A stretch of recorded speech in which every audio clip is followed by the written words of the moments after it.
Handang harapin ni Senador Risa Hontiveros ang reklamong inihain sa kanya sa Committee on Ethics dahil sa umano'y witness tampering. Wala anyang katotohanan na nagbayad at nagtago siya ng mga testigo sa pagdinig ng Senado noon. Ang agenda report hatid ni Hannity. Opisyal nang sinampahan ng sworn ethics complaint si Senator Risa Hontiveros.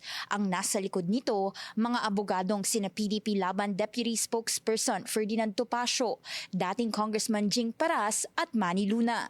Dahil yan sa di umano'y witness tampering, matapos lumitaw si Michael Murillo na dating Kingdom of Jesus Christ o KOJC member.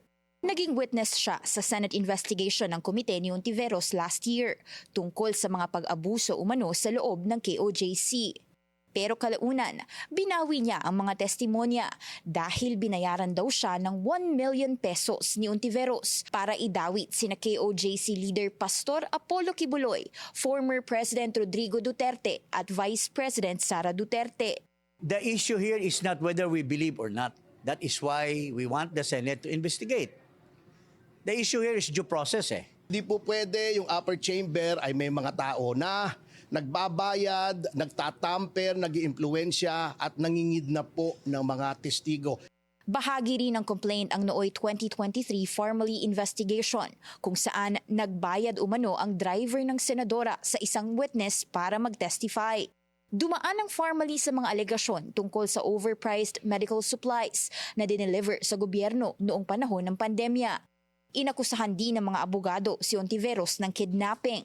Sa nooy investigasyon tungkol sa kaso ni Kian de los Santos na biktima ng extrajudicial killings, nagtago umano ang senadora ng 3 menor de edad na testigo.